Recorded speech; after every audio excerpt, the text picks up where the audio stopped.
మధ్య వాక్య పరిచయం చేయడానికి నన్ను ఆహ్వానించే అవకాశం ఇచ్చిన Follow Christ Fellowship director John David అన్నకు నా హృదయపూర్వకమైన వందనాలు తెలియపరుస్తున్నాను. చేరొచ్చిన మీ అందరికీ ప్రభు అయిన యేసుక్రీస్తు నామమున నా హృదయపూర్వకమైన వందనాలు తెలియపరుస్తున్నాను. యోహాను సువార్త 21వ అధ్యాయంలో మనం ధ్యానిస్తున్న అంశంలో భాగంగా యేసుక్రీస్తు ప్రభుల వారు చనిపోయి తిరిగి లేచిన తర్వాత శిష్యులతో ఆయన కనబడుతున్నటువంటి సందర్భాలు మనకు కనబడుతుంది. ఆ సందర్భంలో భాగంగా మూడవసారి యేసుక్రీస్తు ప్రభుల వారు శిష్యులను కనపరుచుకున్న లేదా ప్రత్యక్షపరుచుకున్నటువంటి సందర్భంలో మనము ఉన్నాము. ఈ మూడవసారి ప్రభువు వచ్చిన తర్వాత ఆయన ఒక ప్రశ్నను అక్కడ ఉన్నటువంటి ఒక వ్యక్తితో లేదా ఒక శిష్యునితో అడుగుతున్నాడు. ఏంటా ప్రశ్న అని ఒకసారి చూడగలిగితే 21వ అధ్యాయము 15వ వచనాన్ని దయచేసి చదవండి. వారు భోజనము చేసిన తర్వాత యేసు సీమోను పేతురును చూచి, యోహాను కుమారుడవైన సీమోను, వీరికంటే నీవు నన్ను ఎక్కువగా ప్రేమించుచున్నావా? యేసుక్రీస్తు ప్రభుల వారు నాకు తెలిసినంత వరకు, నాకు అర్థమైనంత వరకు ఎక్కడైనా తండ్రిని గురించి బోధించాడు, స్వస్థతలు ప్రజల కొరకు చేశాడు, బోధలు మన వ్యక్తిగత జీవితాలను మార్చుకుని దేవుని కొరకు నిలబడటం కొరకు చేశారు. కానీ ఎక్కడైనా ఆయన డైరెక్ట్గా నాకు భోజనం పెట్టండి అని కానీ, నా పేరును మీరు గుర్తించండి అని కానీ, లేకపోతే నా కొరకు ఈ పని చేయండి అని కానీ, నేను లేదా నా కొరకు ఇది చెయ్యండి అని మాట్లాడిన సందర్భాలు చాలా అరుదుగా బైబిల్లో కనబడతాయి.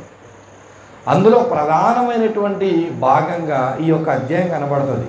అంటే మిగతా సందర్భాలు ఎక్కడ నేరుగా ఏది కూడా ప్రజల నుంచి ఆయన ఆశించలేదు. మరో మాటలు చెప్పాలంటే శిష్యుల దగ్గర నుంచి కూడా ఆయన ఏమీ ఆశించలేదు. కానీ ఆయన ఆశించింది ఒకటి, అది ప్రధానమైనటువంటి శిష్యుడిగా ఉన్నటువంటి పేతురుతో అడుగుతున్నాడు. పేతురు, ఇక్కడ చాలామంది శిష్యులు మీరందరూ ఒక సమూహంగా ఉన్నారు కదా, నేను ఒక ప్రశ్న నేను అడుగుతాను, నాకు సమాధానం చెప్తావా అని చెప్పి పేతురు, వీరికంటే నీవు నన్ను ఎక్కువగా ప్రేమిస్తున్నావా? పేతురు, నువ్వు నన్ను ప్రేమిస్తున్నావా అని అడగలేదు ఆయన. పేతురు నువ్వు నన్ను ప్రేమించాలి అని బోధించలేదు. ఆయన ఏమంటున్నాడంటే, అక్కడ చాలామంది శిష్యులు ఉన్నారు, శిష్యులతో ఆయన కంపారిజన్ చేస్తున్నాడు. ఆయన వారితో ఆయన అడుగుతున్నాడు, వీరున్నారు, వీరు కూడా నన్ను ప్రేమిస్తున్నారు, నువ్వు కూడా నన్ను ప్రేమిస్తున్నావు. నాకు తెలుసు. అయితే నా ప్రశ్న ఏంటంటే కొంచెం హై లెవెల్లోనికి నేను అడుగుతున్నాను, వీరితో పోలిస్తే వీరికంటే నువ్వు నన్ను ఎక్కువగా ప్రేమిస్తున్నావు. అప్పుడు పేతురు ఇచ్చిన సమాధానం, అవును ప్రభా, నేను నిన్ను ప్రేమిస్తున్నాను. మరలా పేతురుతో 16వ వచనంలో అడుగుతున్నాడు, యోహాను కుమారుడవైన సీమోను, నన్ను ప్రేమించుచున్నావా? మరలా అడుగుతున్నాడు పేతురు, నన్ను ప్రేమిస్తున్నావా? నన్ను ప్రేమిస్తున్నావా? అవును ప్రభా, నేను నిన్ను ప్రేమిస్తున్నాను, అది నీకు తెలుసని మరలా పేతురు అంటున్నాడు. మరలా మూడవసారి ఆయన అడుగుతున్నాడు 17వ వచనంలో, యోహాను కుమారుడవైన సీమోను, నన్ను ప్రేమించుచున్నావా? ఎన్నిసార్లు అడుగుతున్నాడు అంటే ప్రశ్న? 3 సార్లు అడుగుతున్నాడు. మొదటిసారి అడిగిన ప్రశ్న, వీరికంటే నువ్వు నన్ను ఎక్కువ ప్రేమిస్తున్నావా? రెండవసారి అడుగుతున్న ప్రశ్న, నన్ను ప్రేమిస్తున్నావా? నన్ను ప్రేమిస్తున్నావా?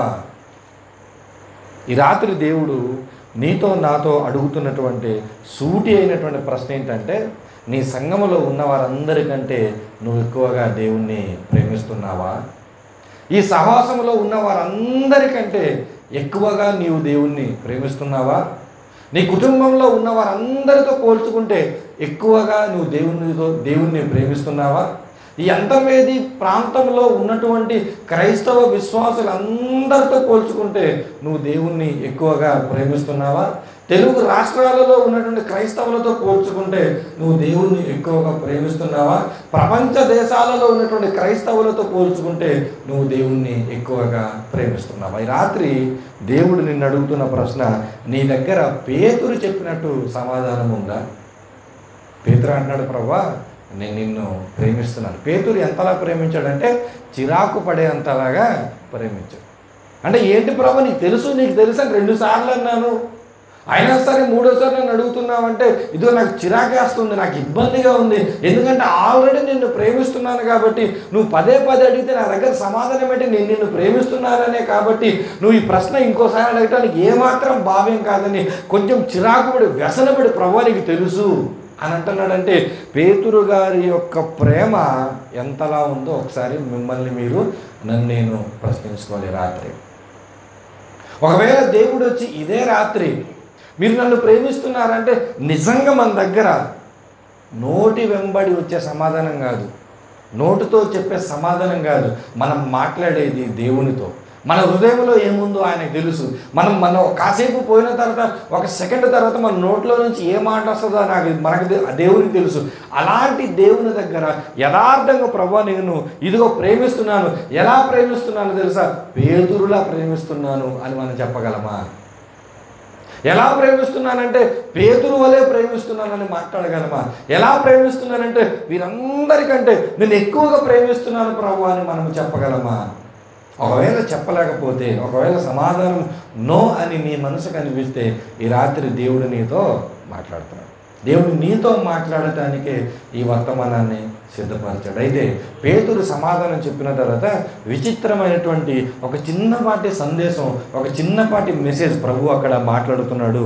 18వ వచనంలో యేసు, నా గొర్రెలను మేపుము, నీవు యవనుడవై ఉండినప్పుడు నీ అంతట నీవే నడుము కట్టుకొని నీకు ఇష్టమైన చోటికి వెళ్ళుచుంటివి. పేతురుతో మాట్లాడుతున్నాడు. పేతురు, నువ్వు యవన కాలములో ఉన్నప్పుడు, ఇప్పుడు నేను మాట్లాడుతున్న మాట ఏంటంటే నువ్వు యవన కాలములో ఉన్నప్పుడు అంటే పేతురు ఇప్పుడు యవనస్తుడా ముసలివాడా?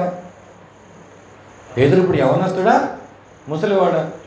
ఇప్పుడు మనకు తెలిసినంత వరకు మనం చూసిన సినిమాల్లో పేతురు గారు ఎలా ఉంటారు?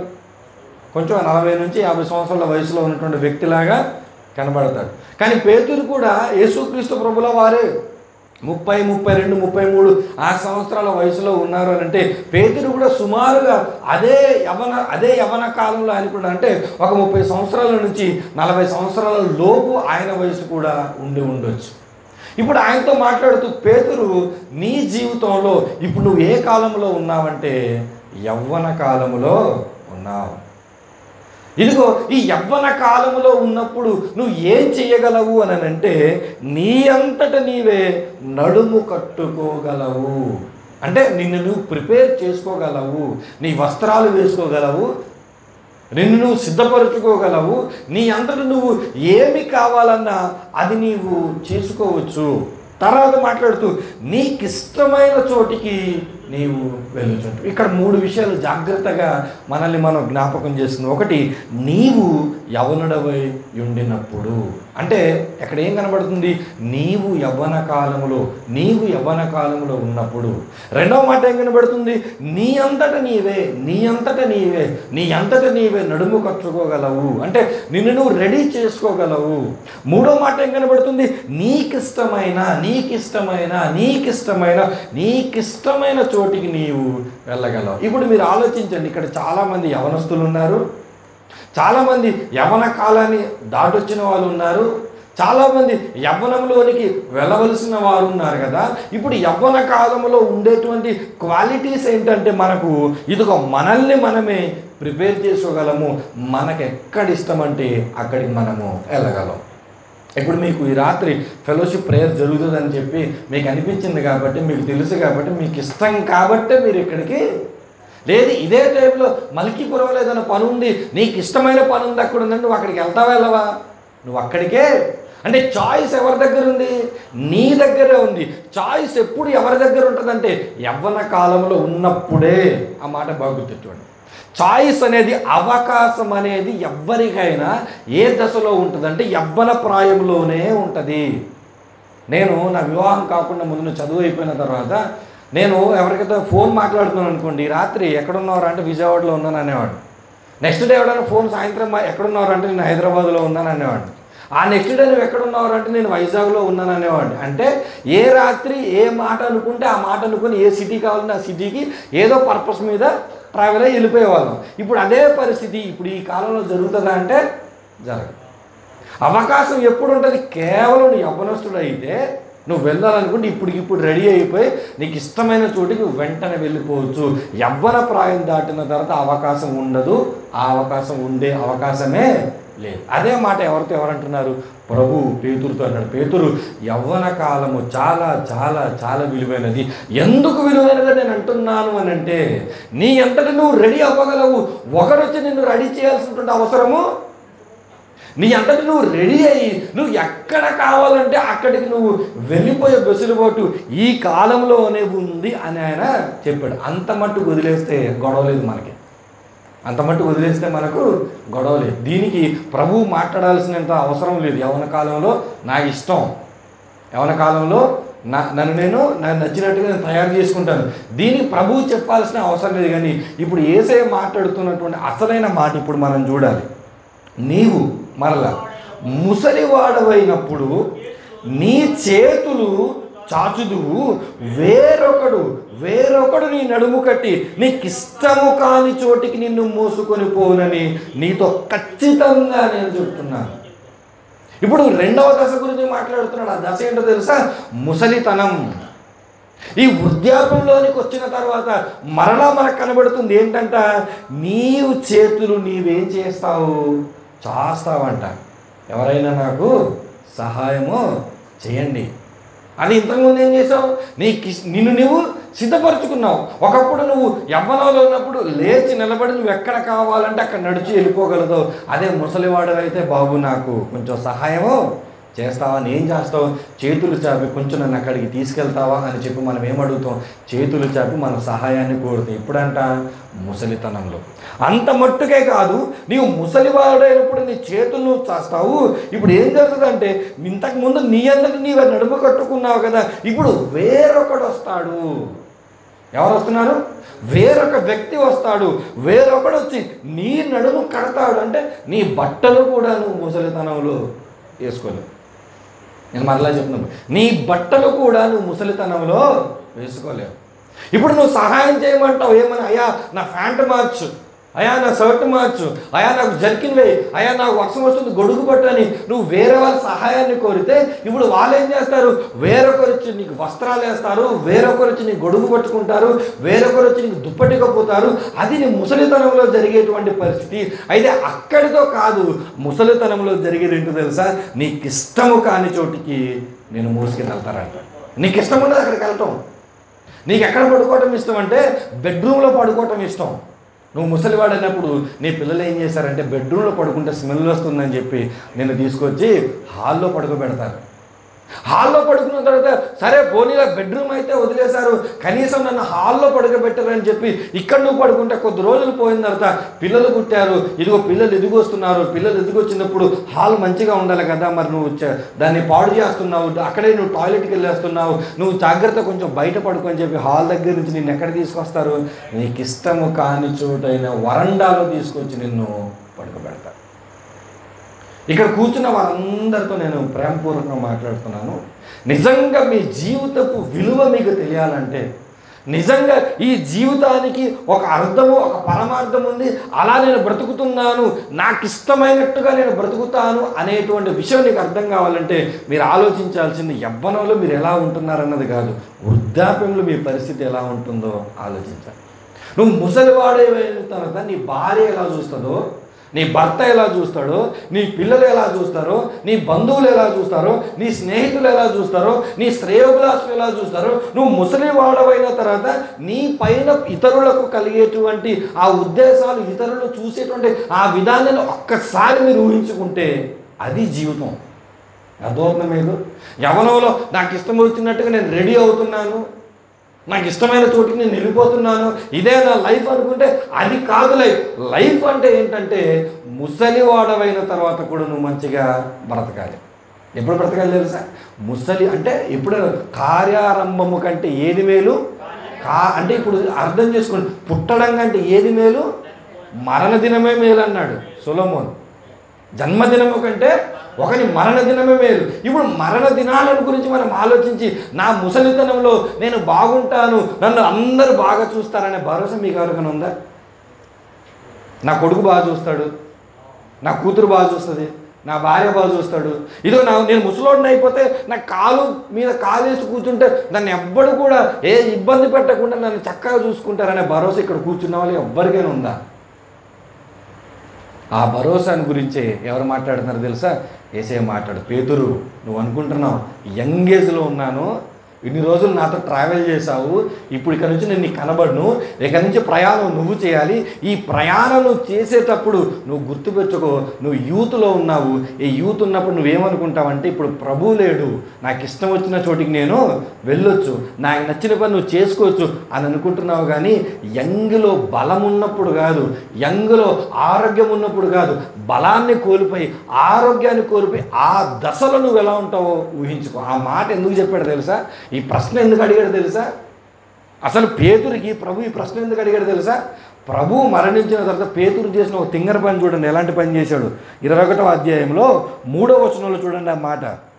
3వ వచనం, సీమోను పేతురు, నేను చేపలు పట్టబోదునని వారితో అన్నాడంట.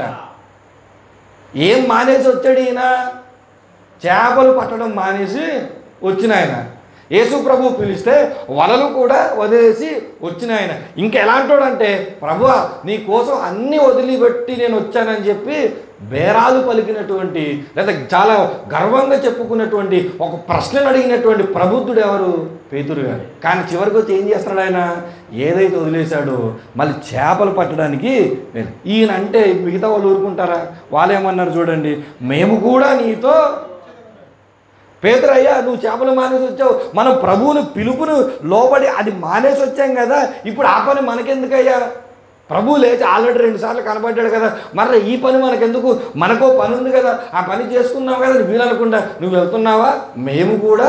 అంటే ఇప్పుడు పేతురు తప్పాడు అనుకోండి, మిగతా వాళ్ళందరూ కూడా తప్పిపోయే అవకాశం వాళ్ళ దగ్గర. ఇప్పుడు పేతురు గారు చేసిన పని ఏంటి? నేను చేపలు పట్టుకునేవాడిని, ఇప్పుడు తినడానికి తిండి లేదు, ఇప్పుడు తిండి కావాలంటే నేను వెళ్ళి చేపలు పట్టుకోవాలి అని చెప్పి దర్జాగా నాకు బలం ఉంది కదా అని చెప్పి రాత్రంతా చేపలు పట్టడానికి ట్రై చేయండి. దొరికే చేపలు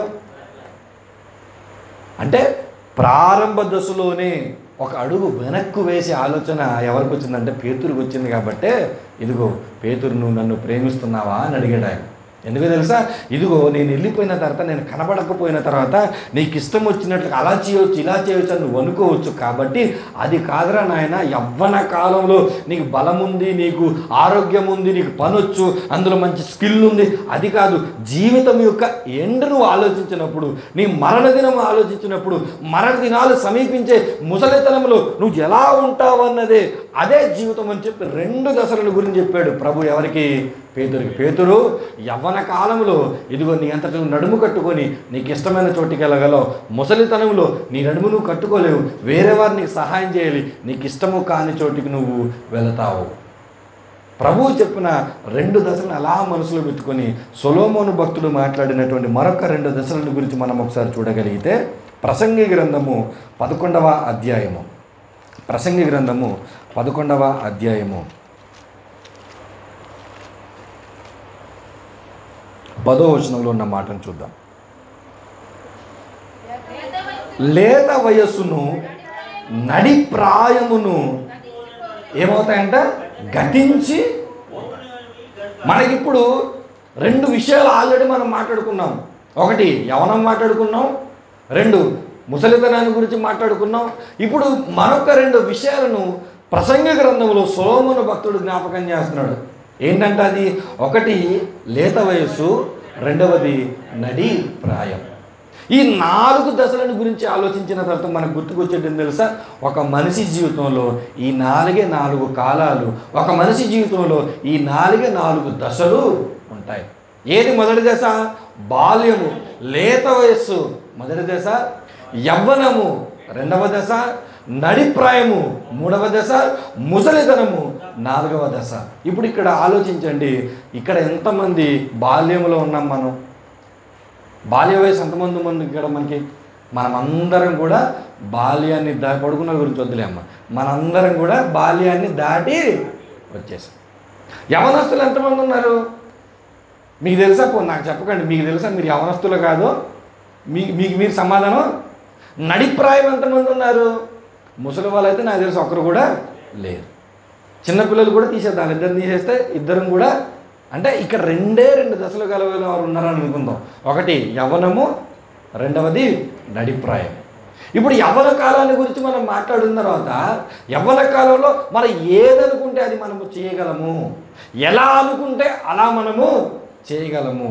అయితే ఇప్పుడు మాట్లాడుతున్న విషయము వృద్ధాప్యాన్ని గురించి మాట్లాడితే, ముసలితనాన్ని గురించి మాట్లాడితే యవ్వనానికి కంప్లీట్గా ఆపోజిట్. అది యవ్వనంలో ఎలాగైతే ఉండగలమో వృద్ధాప్యంలో మనం ఉండలేము. అంటే ఇప్పుడు దేన్ని ఎలిమినేట్ చేయాలంటే మనం ముసలితనాన్ని తీసేయండి కాసేపు. మన జీవితం ఏమి లేదనుకుందాం, ముసలితనము లేదనుకుందాం. ఇప్పుడు మన జీవితం నిజంగా ఏమి లేదు, బాల్యము లేదు. ఇప్పుడు మన జీవితంలో రెండు దశలు మిగిలాయి. ఒకటి యవ్వనము, కొంతమందిలో యవ్వనం కూడా లేదు, అది కూడా పోయింది. వాళ్ళకు ఉన్నది ఒకే ఒకటి, ఏదది? నడిప్రాయం. బాగా అర్థం చేసుకోండి. ఈ 4 దశల్లో మిమ్మల్ని మీరు ఊహించుకోండి. ఎవరెవరికి ఏముందో, ఎవరెవరికి ఏం లేదో తీసేయండి. ముసలితనాన్ని అయితే అందరు కలిసి తీసేయండి. ముసలితనం ఎవడుకున్నా ప్రయోజనం లేదు. కాబట్టి ఈ 3 దశల్లో బాల్యం పోయింది, ముసలితనం పోయింది, 2 దశలు ఉన్నాయి. యవ్వనం ఉంది, నడిప్రాయం ఉంది. ఆల్రెడీ కొంతమందికి యవ్వనం పోయింది, ఇప్పుడు మిగిలింది ఒకటే, నడిప్రాయం. ఇప్పుడు ఈ మాట చూడండి, లేత వయస్సును నడిప్రాయమును ఏమవుద్దంట? గతించిపోద్ది. ఇప్పుడు ఒక్కసారి అందరం ఎక్కడికి వెళ్దామంటే చిన్నపిల్లలు అయిపోయి మీ బాల్యంలోనికి వెళ్ళి ఒక 10 విషయాలు మీకు జ్ఞాపకం ఉంటున్నాయి చెప్పండి. మీరు 5వ నెలలో ఎలా ఉన్నారు మీకు తెలుసా? 5వ సంవత్సరంలో మీరు ఎలా ఉన్నారు తెలుసా? 4వ సంవత్సరంలో ఉదయాన్నే టిఫిన్ ఏం చేశారు మీకు తెలుసా? 7వ సంవత్సరంలో ఓకేనా మీరు ఏం చేశారు మీకు తెలుసా? అంటే మన బాల్యాన్ని గురించి మనం జ్ఞాపకం చేసుకోవాలంటే పట్టుమని 10 సంగతులు కూడా మనకు గుర్తుంటాయా అంటే ఉండవు. కొంచెం బాగా ఆర్థిక పరిస్థితి బాగున్న వాళ్ళు, నాలెడ్జ్ ఉన్న వాళ్ళు 4-5 ఫోటోలు తీసుంటే ఆ ఫోటోలు చూసి అవి ఇవి ఫోటోలు మాత్రమే, దాని వెనుకున్న నేపథ్య సందర్భం కూడా మనకు, మన తల్లిదండ్రులు అలా ఇలా అని చెప్పి ఎన్ని చెప్పాలని ట్రై చేసినా ఎన్ని చెప్పగలరు? 10కి మించి. అంటే ఇప్పుడు మన బాల్యము మనకి ఎలాగైతే తెలియకుండా గడిచిపోయిందో ఈ నడిప్రాయం కూడా తెలియకుండానే గడిచిపోద్దట. అందుకే రెండింటిని కలిపి రాస్తున్నాడు. బాల్యము, నడిప్రాయం ఏమైపోద్ది తెలుసా? గతించిపోవటం ఏంటంటే అలా ఫ్లోలో వెళ్ళిపోద్ది. మనకు తెలియదు పుట్టినప్పటి నుంచి ఇదిగో మనం యవ్వన దశలోనికి వచ్చేంత వరకు మనం ఎలా ఉన్నాం, మనకు ఎలాగైతే జ్ఞాపకం లేదో నడిప్రాయంలోనికి వచ్చిన చాలామంది ఉన్నారు. మన జీవితం కూడా ఎలా వెళ్ళిపోద్ది తెలుసా? ఫ్లోలో వెళ్ళిపోద్ది. ఎందుకు ఫ్లో వెళ్ళిపోద్ది అంటే పెళ్ళి దగ్గర స్టార్ట్ అవుద్ది ఫ్లో. పెళ్లి చేసుకున్నాం అనుకో, అక్కడ స్టార్ట్ అవుద్ది జీవితం. తర్వాత సంపాదించుకోవాలి, తర్వాత పిల్లల్ని కనాలి, తర్వాత ఆస్తుల్ని సమకూర్చాలి, ఆ తర్వాత పిల్లల్ని చదివించాలి, ఆ పిల్లలకి పెళ్ళిళ్ళు చేయాలి, తర్వాత వారు అక్కడక్కడ సెటిల్ చేయాలి, ఇప్పుడు ఉన్నటువంటి సమస్యలను తీర్చుకోవాలి, రోజువారీ జీవితంలో వస్తున్న కష్టాలను తీర్చుకోవాలి. ఇప్పుడు నడిప్రాయంలోకి వచ్చిన వారు ఎవ్వరికైనా ఎలా ఉంటుందో తెలుసా? ఒక రోజు గడిస్తే చాలు, ఈ సంవత్సరం గడిస్తే చాలు, ఈ సంవత్సరంలో ఫీజులు కట్టగలిగితే చాలు, ఈ సంవత్సరంలో మా ఇంటికి రేకేయగలిగితే చాలు. అంటే ఎప్పుడైతే బాధ్యతలతో మనం తలమునకలవుతామో మనకు టైం ఎలా వెళ్ళిపోతుందో కూడా మనకు. అందుకే చూడండి, యవనస్తుల దగ్గరికి వెళ్ళి ఏరా ఏంట్రా అంటే వాళ్ళు ఏమంటారు? బోరు పడుతుంది, టైం ఎలాగా చేయాలో అర్థం అవ్వట్లేదు నాకు. అదే నడిప్రాయంలో ఉన్నవారి దగ్గర వెళ్తే ఆ మాట అంటారా? ఎక్కడ సంపాదించాలి, లేదా నా పిల్లల భవిష్యత్తు ఏం చేసుకోవాలి, లేకపోతే నా గార్డెన్ ఎలా తయారు చేసుకోవాలి, నా ఇంట్లో వస్తువులు ఏం చేయాలి, ₹1 సంపాదిస్తున్నాను ఇంకో రూపాయి ఎలా అంటే నడిప్రాయంలో అన్ని రెస్పాన్సిబిలిటీస్ మధ్య ఏమవుతుందో తెలుసా? నీకు తెలియకుండానే జీవితము గడిచిపోద్ది. 4 దశలు. మొదటి బాల్యము మనకు తెలియకుండానే గడిచిపోద్ది, రెండవది నడిప్రాయము మరలా మనకు తెలియకుండానే గడిచిపోద్ది, మూడవది యవ్వనము, ఇదిగో మనకిష్టమైనది మనం చేయగలుగుతాము, నాలుగవది ముసలితనము, మనం ఏం చేయాలన్నా చేయలేము. ఇప్పుడు ఈ 4 సందర్భాలు అయిన తర్వాత ఏ సందర్భము లేదా ఏ కాలము లేకపోతే ఏ దశ ముఖ్యమైనదని అనుకుంటున్నారు మీరు? యవ్వన దశ ముఖ్యమైనదన్న ఆయనకి యవ్వనం ఏమైనా ఉంది ఇప్పుడు? లేదు. ఇప్పుడు ఆయన ముఖ్యమైనదని చెప్పిన ఆయనకు ఉపయోగం అస్సలు లేదు. యవ్వన దశ ఎలాంటి వాడికైనా, అది స్త్రీకైనా పురుషులకైనా యవ్వన దశ మాత్రం ముఖ్యం. నాకు యవ్వనం లేదు అన్నవాళ్ళు సిగ్గు లేకుండా చేతిలో ఎత్తాను. నాకు యవ్వనం లేదన్నవాళ్ళు నేను ఎత్తాను కదా, నాకు యవ్వనం లేదనుకుంటున్నా. ఎత్తండి, పర్లేదు, మీతో మాట్లాడాలి. అందుకని మిగతా వాళ్ళు మీరంతా యవ్వనం ఉందా మీకు? అంటే మనకి ఏ దశ లేదు, యవ్వన దశ లేదు.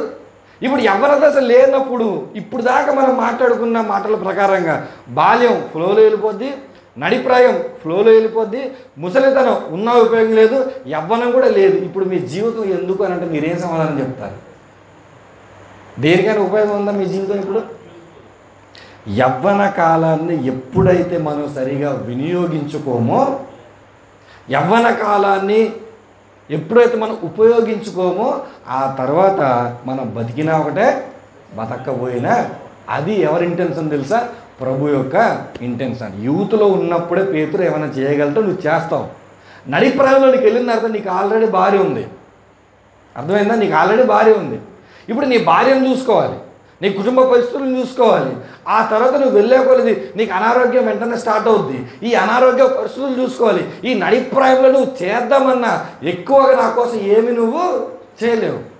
నువ్వు ముసలితనం వెళ్ళిన తర్వాత నువ్వు అసలుగా చేయలేవు. కాబట్టి నువ్వు యంగ్ ఏజ్లో ఉన్నప్పుడే, యవ్వన కాలంలో ఉన్నప్పుడే నీ జీవితం యొక్క విలువను నువ్వు తెలుసుకో. ఎందుకంటే లేత వయసును, నడిప్రాయమును గతించిపోతాయి. ఇదిగో యవ్వనం మాత్రమే విలువైనది, ఇదిగో వృద్ధాప్యము గతించిపోద్ది. ఇప్పుడు యవ్వన కాలంలో ఉన్నప్పుడు నువ్వేం చేయాలి అని ఒకసారి మనం చూస్తే 10వ వచనంలో కంటిన్యూగా చదువుదాం.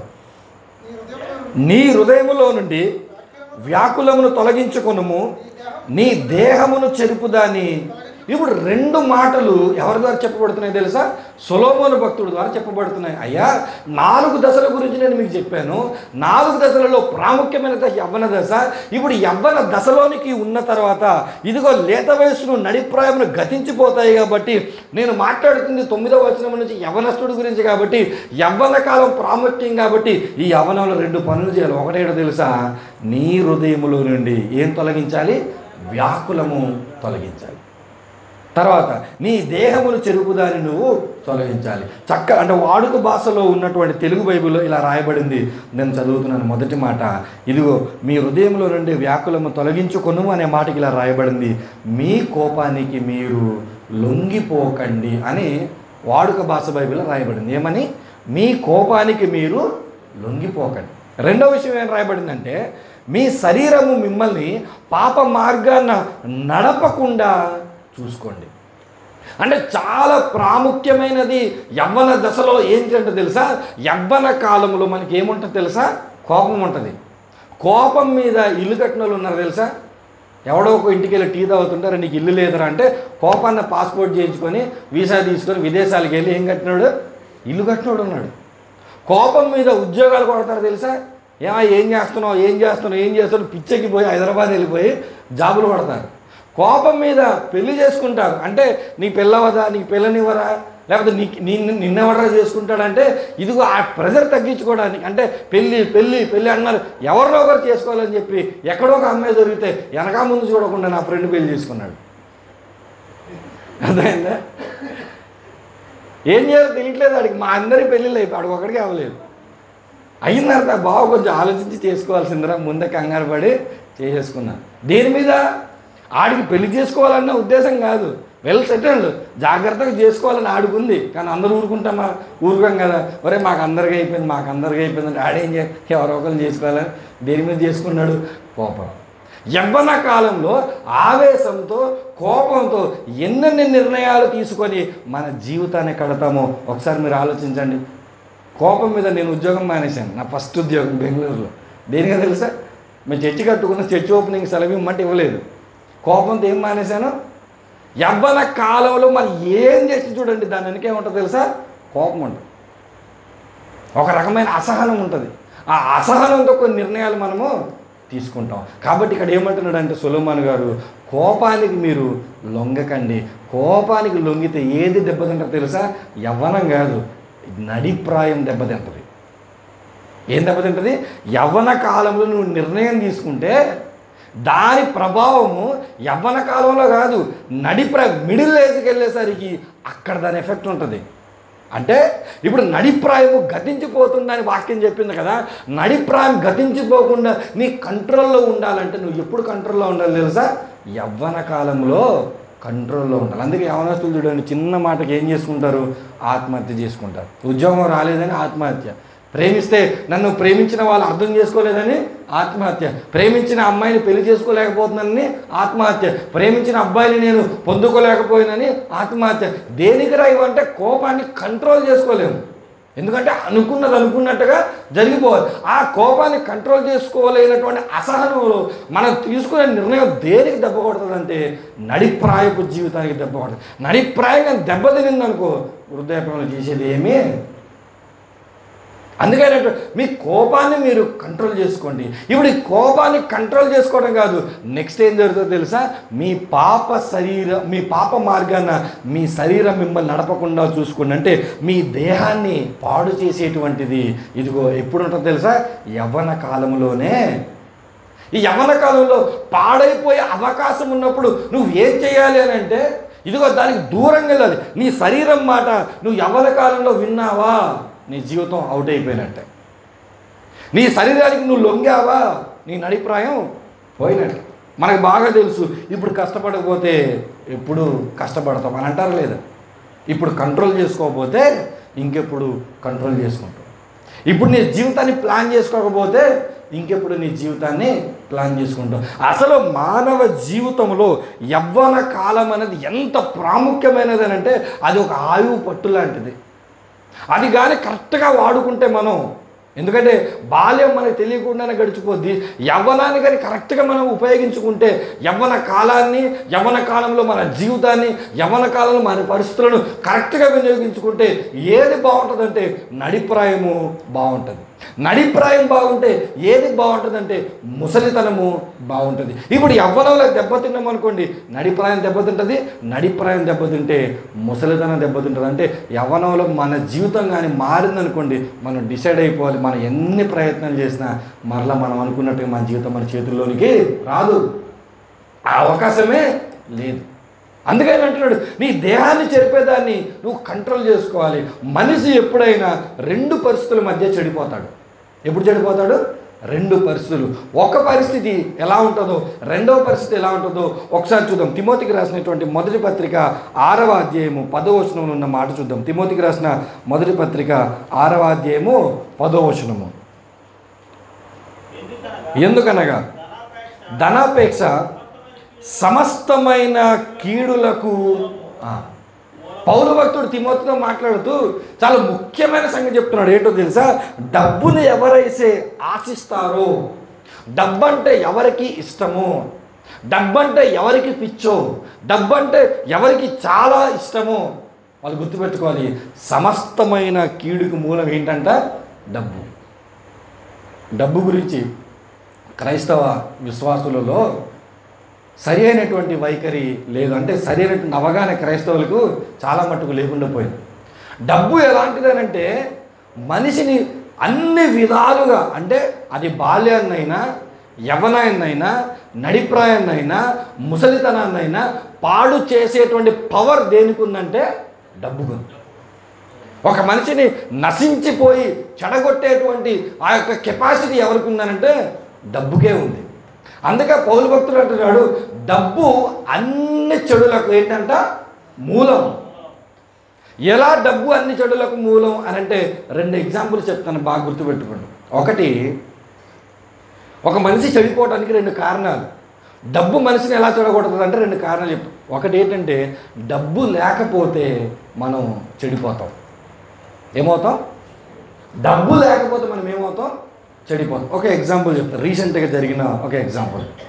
ఆంధ్రప్రదేశ్ పోలీస్ డిపార్ట్మెంట్లో ఒక 2 వ్యక్తులు పోలీస్ జాబ్ చేసుకుంటున్నారు. పోలీసులు పోలీస్ జాబ్ చేసుకునేటప్పుడు వాళ్ళు ఏం చేయాలి? తప్పు చేసే వాళ్ళని పట్టుకొని శిక్షించి వారిని మార్చాలి. ఇప్పుడు పోలీసులే తప్పు చేస్తే అర్థమైందా? వీరు తప్పు చేసిన వాళ్ళని కంట్రోల్ చేయాలి, వీరే తప్పు చేస్తే. అలా గంజాయిని అక్రమంగా ఎవరు తరలిస్తారో తెలుసా? మా ప్రాంతాల్లో నుంచి ఎక్కువ వచ్చేది గంజాయి మా ప్రాంతాల్లోనే పండిస్తారు. ఎక్కువగా ఎవరు దాన్ని పండిస్తారు అని అంటే డబ్బులు కావాలని ఆశపడింది. ఎందుకంటే ఒక చెక్ పోస్ట్ ఉందనుకోండి, ఒక చెక్ పోస్ట్కి రాత్రి నీకు ఒక ప్యాకెట్ ఇస్తారు. ఒక ప్యాకెట్ ఇచ్చిన తర్వాత ఆ ప్యాకెట్ ఒక చెక్ పోస్ట్ నుంచి మరొక చెక్ పోస్ట్కి మార్చడానికి మహా అయితే గంటన్నర నుంచి 2 గంటల సమయం పడుతుంది. అలా గంటన్నర 2 గంటల సమయంలో ఆ గంజాయి ప్యాకెట్ని ఒక ప్లేస్ నుంచి ఇంకో ప్లేస్కి మార్చామనుకోండి, అర్ధరాత్రి నీకు 50,000 ఇస్తాడు డబ్బులు. 2 గంటల కష్టం ఎంత? 50,000. ఇప్పుడు ఎవరు కష్టపడకుండా ఉంటారు చెప్పండి? ఎవరికి ఆశ ఉండదు చెప్పండి? ఇప్పుడు డబ్బు లేని మీరందరూ ఏం చేస్తారు? అర్ధరాత్రి ఒక 2 గంటలు కష్టపడితే 50,000 వస్తుందని చెప్పి గంజాయిని వాళ్ళు అక్రమంగా తరలించడానికి డబ్బు లేని వీరందరూ వస్తారు. ఎందుకురా నువ్వు ఆ పని చేసావంటే, మరి ఏ కాయ కష్టం చేసినా డబ్బులు ఉండట్లేదు, పోనీ ఒక అవకాశం ఉంది నువ్వు వినియోగించుకుందామని చెప్పి నేను ఇలా చేస్తున్నానని అంటాడు. అది అంతవరకు ఓకే. అయితే పోలీసులు ఏం చేయాలి? కంట్రోల్ చేయాలి. ఈ కంట్రోల్ చేయాల్సిన వారికన్నే ఒకవేళ మేమే అక్రమంగా గంజాయిని తరలిస్తే మాకు డబ్బులు వస్తాయని చెప్పి పోలీసులు ఏం చేశారు తెలుసు? ఒక ఇద్దరు అక్రమంగా గంజాయిని తరలిస్తూ తెలంగాణ పోలీసులకు దొరికిపోయారు. ఇప్పుడు తెలంగాణ పోలీసులకు దొరికిపోయిన తర్వాత వాళ్ళ దగ్గరికి వెళ్ళి, అయ్యా నీకు ఉద్యోగం ఉంది కదా, నీకు జీతం వస్తుంది కదా, మరలా ఎందుకు ఆశపడ్డావు అంటే పోలీసులు ఏమని సమాధానం చెప్తారు చెప్పండి మీరు?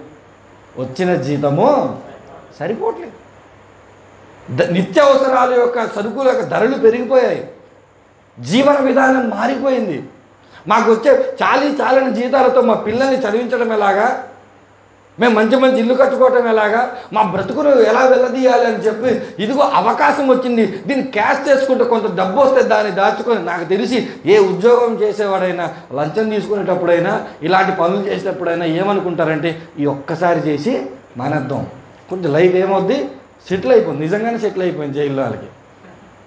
ఈ ఒక్కసారి అమ్మి డబ్బు వచ్చిన తర్వాత వచ్చిన జీతంతో మనం చక్కగా రోజులు గడిపవచ్చు అనుకొని ఏం చేశారు? పోలీసులు దొరికారు. అంటే దీనికి గల ప్రధానమైన కారణం అంటే వాళ్ళ జీవితాలు నాశనం అయిపోవడానికి, వాళ్ళు చెడిపోవడానికి గల ప్రధానమైన కారణం ఏంటి?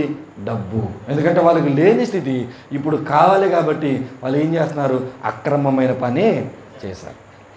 డబ్బు సమస్తమైన కీడులకు మూలం అన్నాం కదా, మరి డబ్బులు లేకపోయినా బాధే, డబ్బులు ఉన్నా బాధే. డబ్బులున్న బాధ ఎలా అంటే, రీసెంట్గా నాతో ఒక సహోదరుడు ఒక విషయాన్ని ప్రస్తావించాడు. ఒక విదేశాలకు ఒక సిస్టర్ వెళ్ళారంట. సిస్టర్ వెళ్ళిన తర్వాత విదేశాలకు వెళ్ళిన సిస్టర్ గురించి ఈయన దగ్గర బాధపడుతున్నాడు. ఎలా బాధపడుతున్నాడంటే, ఆమె విదేశాలకు అనవసరంగా ఆమెను నేను దగ్గరుండి పంపించాను. ఏం చేశాడంట? అదేంటి బ్రదర్, చక్కగా వెళ్ళిన తర్వాత ఆ లైఫ్ సెటిల్డ్ అయ్యిందని నువ్వు ఆనందపడాలి కానీ అనవసరంగా పంపించాను అంటున్నావు ఏంటి అని అడిగితే, అప్పుడు అసలైన విషయం చెప్తున్నాడు. ఆమె విదేశాలకు వెళ్ళిన 2వ రోజే అక్రమ సంబంధము పెట్టుకుంది. విదేశాలకు వెళ్ళిన 2వ రోజు అక్రమ సంబంధం పెట్టుకున్న సంగతి నాకు తెలిసింది. అది సహజమే కదా, అది నార్మల్గా ఇక్కడ జరుగుతున్న సంగతే కదా. నేనంటే అలా కాదు బ్రదర్, అక్రమ సంబంధం పెట్టుకుంది ఎవరినో వరుస ఎవరైతే పర్వాలేదు, సరాసరి అన్న వరుస అయ్యే వ్యక్తితోనే అక్రమ సంబంధాన్ని పెట్టుకుంది. ఇప్పుడు ఈ తప్పు చేయడానికి, ఈమెను అక్కడ పంపించడానికి ప్రధాన కారకుడు ఎవరు మిగిలిపోయారు తెలుసా? నేను మిగిలిపోయాను. ఈరోజు తలలు బాదుకుంటున్నాను, అనవసరంగా ఆ పిల్లని నేను పంపించాను. సరే, మరి అలాంటి వాడు ఎందుకు నువ్వు పంపించావంటే, ఇదిగో ఇక్కడ ఎవడు బాగలేడు? భర్త బాగోలేడు, వాడు బాగోలేడు, వాడు తాగుతున్నాడు, తాగి సంపాదన లేకుండా తిరుగుతున్నాడు, కుటుంబాన్ని పోషించుకోవాలి కదా, వీళ్ళు బతికి బట్టగట్టాలి కదా, మరి ఎవరో ఒకరు వెళ్ళాలి కదా అని చెప్పి ఇదిగో ఒకరిని పంపించే ప్రయత్నంలో ఈమెను మేము పంపించాము. పంపించిన తర్వాత ఆమె అక్కడికి వెళ్ళి చేసిన పని ఏంటంటే ఇది. సరే, సహజంగా అంత తొందరగా తప్పు చేయడానికి, అంత 2వ రోజు నువ్వు అనుకున్నట్టుగా అక్రమ సంబంధం వెళ్ళిపోవడానికి అది అప్పుడప్పుడు జరిగే సంగతి కాదు. ఇది ఎప్పటి నుంచో జరుగుతున్న సంగతి. భర్త ఇక్కడే ఉన్నాడా, ఇంతకుముందు విదేశాలకు వెళ్ళాడా అని అడిగాను నేను. లేదు, అంతకుముందు పెళ్ళైన తర్వాత కొద్ది రోజులకే భార్యని ఇక్కడ విడిచిపెట్టి భర్త విదేశాలకు వెళ్ళాడు. విదేశాలలో ఉండి అప్పుడప్పుడు వచ్చి వెళ్ళేవాడు. వచ్చినప్పుడల్లా వాడు చేసిన ఒక ఏదో పని ఏంటంటే, ఎప్పుడు చూసినా తాగటం, తెచ్చిన డబ్బులు మొత్తం నష్టపరిచి మరలా తిరిగి వెళ్ళిపోయేవాడు. ఇప్పుడు ఇలా రావటం, తాగటం, నష్టపరచడం, వెళ్ళిపోవటం చేస్తూ ఒకసారి వచ్చి ఈ తాగుడికి బానిస అయిపోయి అలవాటు అయిపోయి ఇక వీడు విదేశాలకు వెళ్ళేంత స్థితిలో వీడు లేకుండా పోయాడు. ఈ తాగడానికి అలవాటు పడిపోయిన తర్వాత ఇంట్లో పరిస్థితి ఇప్పుడు బాగోలేదు కాబట్టి ఎవరో ఒకరు వెళ్ళాలి కాబట్టి ఈ అమ్మాయిని మేము పంపించాం. ఇప్పుడు జరిగిన నష్టం ఏంటో తెలుసు? ఇక్కడ డబ్బు కోసం ఈయన విదేశాలకు వెళ్ళాడు, డబ్బు సంపాదించాడు. ఆ డబ్బు సంపాదించడానికి ఆయన విదేశాలకు వెళ్ళినప్పుడు ఇక్కడ ఆమెతో ఆయన తోడుగా లేడు.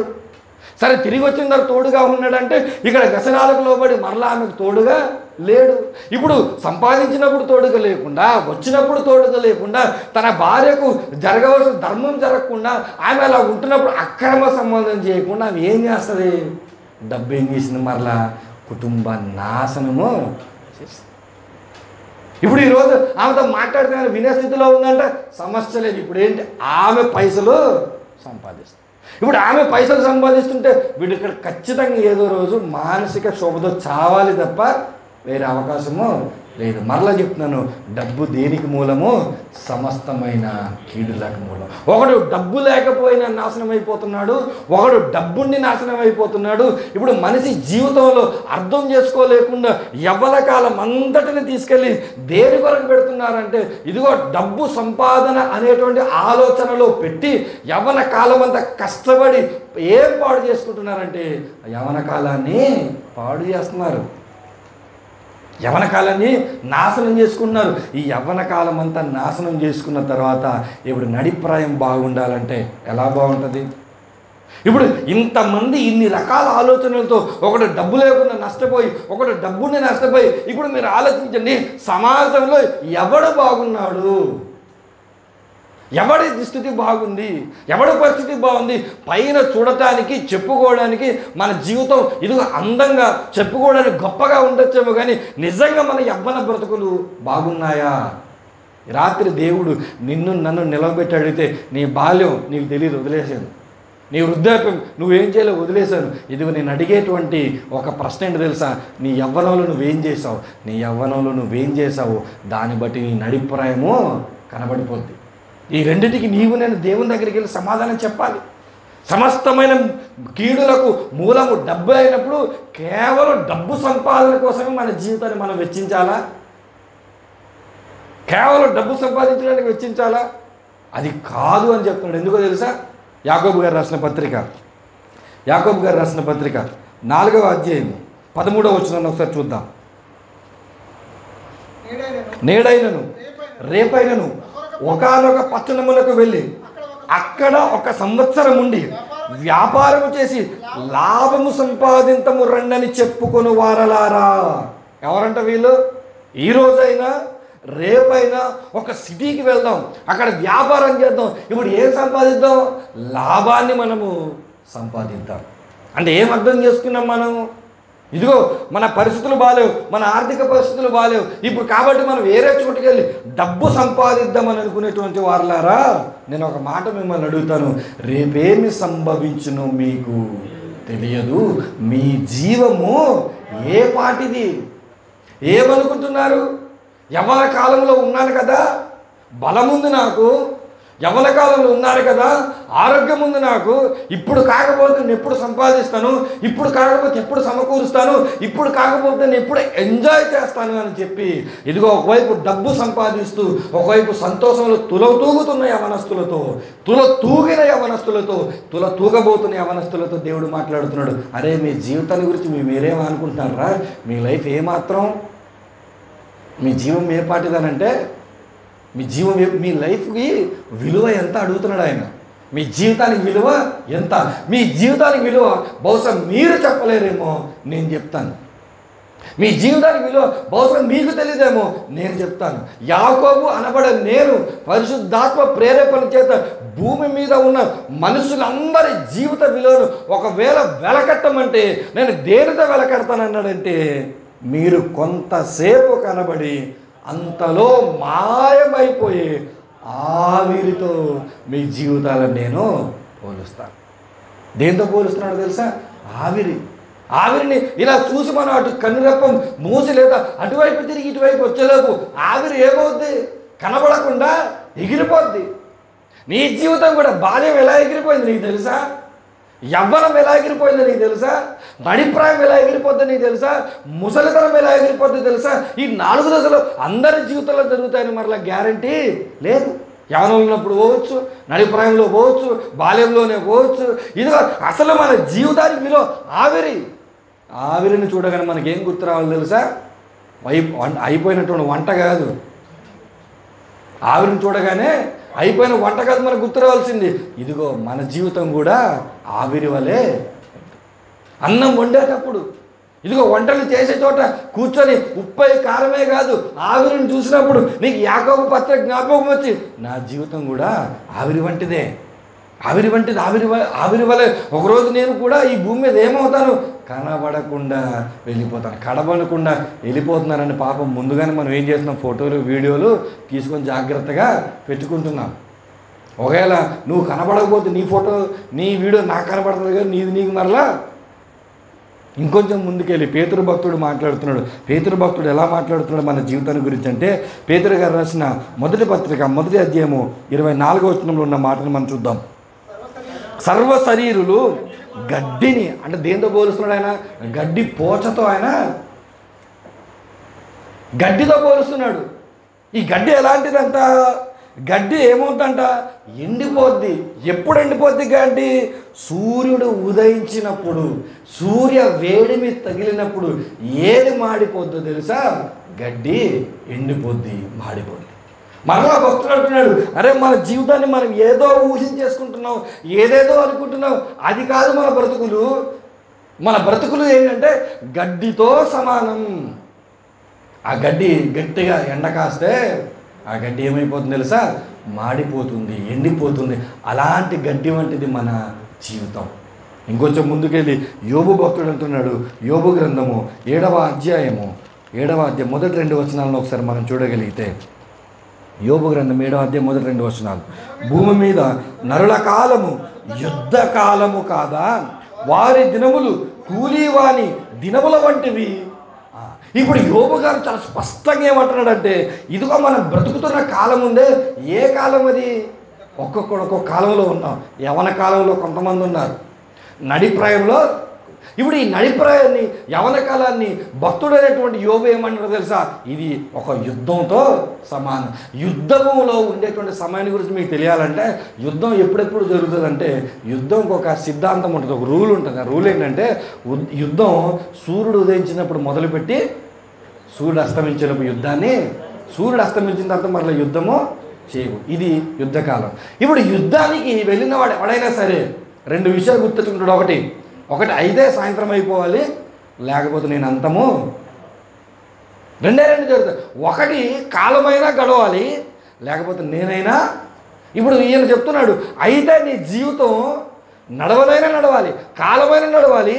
అంటే నువ్వు యవనంలో నుంచి నడిప్రాయంలోనికి వెళ్ళాలి, నడిప్రాయంలో నుంచి ముసలితనంలోనికి వెళ్ళాలి, లేదంటే ఎక్కడో చోట నువ్వైనా చచ్చిపోవాలి.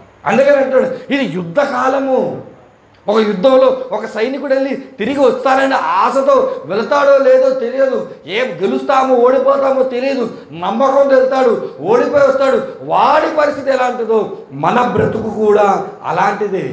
ఇంకా మీకు అర్థం కావాలంటే, కూలీవాని దినములు. కూలీవాని దినములు అంటే ఏంటి, ఏ రోజు పని చేస్తే ఆ రోజు డబ్బులు. ఇప్పుడు విదేశాలకు వెళ్ళిన వారు వెళ్ళిన ఆ 30 రోజులు పనిచేసే ఇంటి చోట ఓ 3 రోజులు ఖాళీ ఉంటే నాకు జీతం ఇవ్వండి అంటే ఇస్తారా?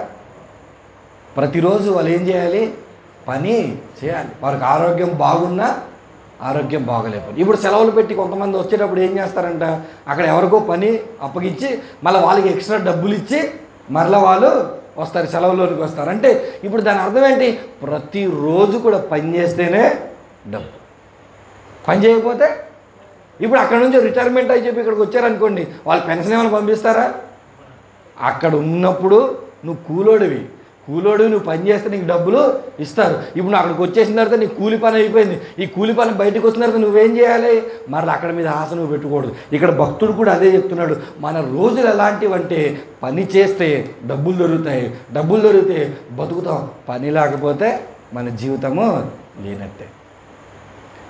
ఇదిగో యుద్ధంలోనికి వెళ్ళిన వాడు తిరిగి వస్తాడని ఆశ ఎలా లేదో, పని లేకపోతే ఆ రోజు కూలివాడి పరిస్థితి ఏంటో అదే యాజ్ ఇట్ ఈజ్గా మన యొక్క, అంటే మన జీవితాన్ని గురించి బైబిల్ కోణంలో ఆలోచిస్తే అది ఒక కొంతసేపు కనబడి అంతలో మాయమైపోయి ఆవిరి వంటిది.